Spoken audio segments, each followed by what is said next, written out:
Hello viewers, welcome to our channel. నేను మీ చరణ్ పరిమి. తెలంగాణ గొప్ప కవి దార్శనికుడు, నా తెలంగాణ కోటి రతనాల వీణ అన్న గొప్ప సాహితీవేత్త దాశరథి గారు. సో ఈ దాశరథి గారి గురించి అనేక విషయాలు మనం మాట్లాడుకుందాం. ఆయన శత జయంతి జరగబోతుంది. సో ఈ సందర్భంగా కొన్ని విషయాలు ముచ్చటించుకుందాం. దాశరథి గారు తెలంగాణలోని ఓరుగల్లో పుట్టాడు. ఆయన అనేక రచనలు చేశాడు. ఉర్దూ పాండిత్యం ఉంది ఆయనకి, అట్లాగే ఇంగ్లీష్ పాండిత్యం. ఉర్దూ నుంచి గాలిబ్ గీతాలు ఆయన తర్జుమా చేసి ఎంతో గొప్పగా అవి తెలుగులో అలరించాయో అందరికీ తెలిసిందే. ఉర్దూ అనేది తెలుగులో పెద్దగా లొంగదు, తెలుగు భాషకి లొంగదు అని చెప్పేసి అనుకునేవాళ్ళు. ఆ గాలిబ్ గీతాలు చూస్తే అదంతా కూడా ఒట్టి భ్రమ అనిపిస్తుంది. అవి నిజంగా తెలుగులోనే రాశారేమో అన్నంత అద్భుతంగా గాలిబ్ గీతాలను ఆయన తెలుగులో అనువదించాడు. అంతేకాదు ఆయన రాసిన అనేక రచనలు కూడా గొప్ప పేరు తెచ్చుకున్నాయి. తెలంగాణ నా కోటి రతనాల వీణ అని చెప్పేసి ఆయన జైలు గోడల మీద బొగ్గుతో రాసిన ఆ వాక్యాలు అప్పట్లో ఎంత విప్లవాత్మకమైనవో అది చెప్పక్కర్లేదు. దాశరథి కృష్ణమాచార్య గారు అప్పటి ఓరుగల్లు, ఇప్పటి మహబూబ్ నగర్ జిల్లాలోని ఒక గ్రామంలో 1922లో జూలై 25వ తారీఖున జన్మించాడు. సో అది కూడా వాళ్ళ ఫాదర్ చాలా నిష్ఠ కలిగిన వ్యక్తి, ఆయన బ్రాహ్మణుడు. సో అంత నిష్ఠ కలిగిన వ్యక్తి కుటుంబంలో జన్మించి అదే నిష్టని, అదే పద్ధతిని ఆయన కుటుంబం మీద చూపిస్తూ ఉన్నప్పుడు ఈయన మొదటి నుంచి కూడా ఇలాంటి ఏవైతే ఛాందస భావాలు ఉంటాయో వీటికి అన్నిటికీ కొంత వ్యతిరేకంగా ఉండేవాడు. సో తన తండ్రి ఛాందస భావాలకు కూడా ఆయన వ్యతిరేకంగా ఆయన గలం విప్పడం జరిగింది. ముఖ్యంగా భాష విషయంలో నా భాషకి ఎప్పుడూ కూడా ప్రతి చోట కూడా అవమానమే ఎదురవుతూ వచ్చింది అని చెప్పేసి ఆయన చెప్పుకున్నారు. ఇటు నిజాం ప్రభుత్వం నుంచి చూస్తే నిజాం ప్రభుత్వం ఉర్దూని తీసుకురావడం కావచ్చు, ఉర్దూని వాళ్ళ రాష్ట్ర భాషగా తీసుకొచ్చి అమలుపరిచారు. అట్లాగే ఇంట్లో కూడా తండ్రి మడికట్టుకుంటే సంస్కృతమే మాట్లాడేవాడట. ఆయన్ని కూడా సంస్కృతంలోనే మాట్లాడమని చెప్పేవాడట. ఒకవేళ సంస్కృతంలో మాట్లాడకపోతే ఆయనకి ఇబ్బందులు తప్పేవి కాదు. సో ఎందుకు సంస్కృతంలో మాట్లాడాలి, ఎందుకు నా సొంత భాషలో నేను ఎందుకు మాట్లాడొద్దు అన్న క్వశ్చన్ ఆయనకు అప్పటి నుంచే వచ్చింది.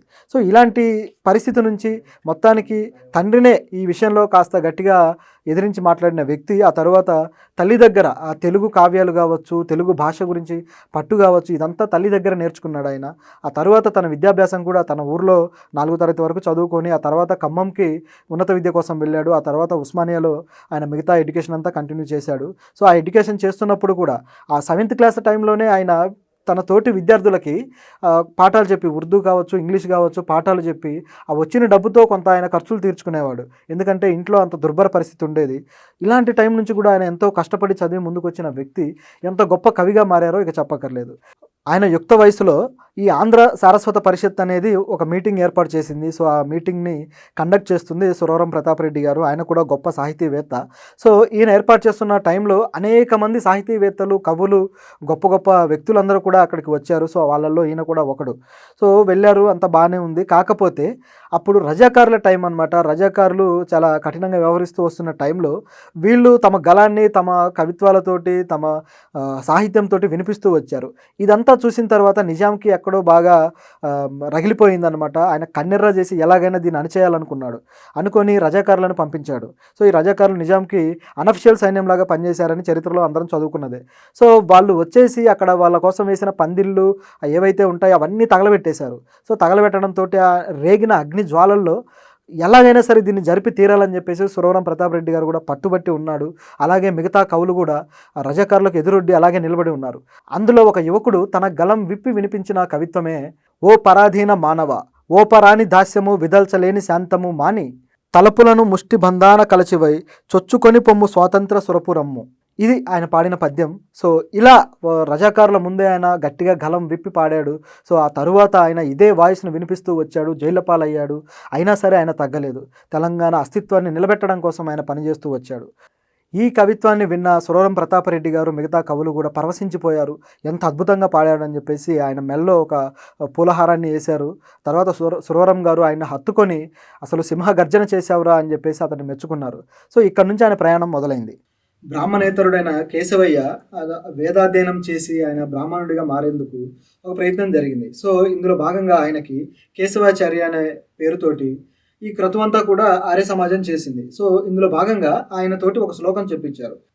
అగ్నిర్వాగ్భూత్వ ముఖం ప్రావిశత్. సో ఈ శ్లోకం ఆయన చెప్పగానే అక్కడే ఉన్న దాశరథి అది విన్నారు. సో ఆయనకు ఒక డౌట్ వచ్చింది. అంటే ఆయనకు ఆల్రెడీ ఇంట్లో సంస్కృతం తెలుసు కదా. సో ఆయన దేవుడి నోట్లోకి అగ్ని ఎలా వెళ్తుంది అని ఆయన ప్రశ్నించాడు. ఆయన అమాయకంగా ప్రశ్నించిన దాని అర్థాన్ని కేశవాచార్య గారు ఇలా చెప్పారనమాట. సో ఆయన ఏమన్నాడంటే, అగ్ని అనేది దేవుడి నోట్లోకి గాలి రూపంలో వెళ్తుంది, వాయువు రూపంలో వెళ్తుంది. సో అది ఆయన అలా రిసీవ్ చేసుకుంటాడని చెప్పడం జరిగింది. సో, అలా ఒక అగ్నిధారకు సంబంధించిన ఒక ఇన్సిడెంట్ గాని, లేదా ఒక బీజం అనేది ఈయనకు మొదట్లో పడింది.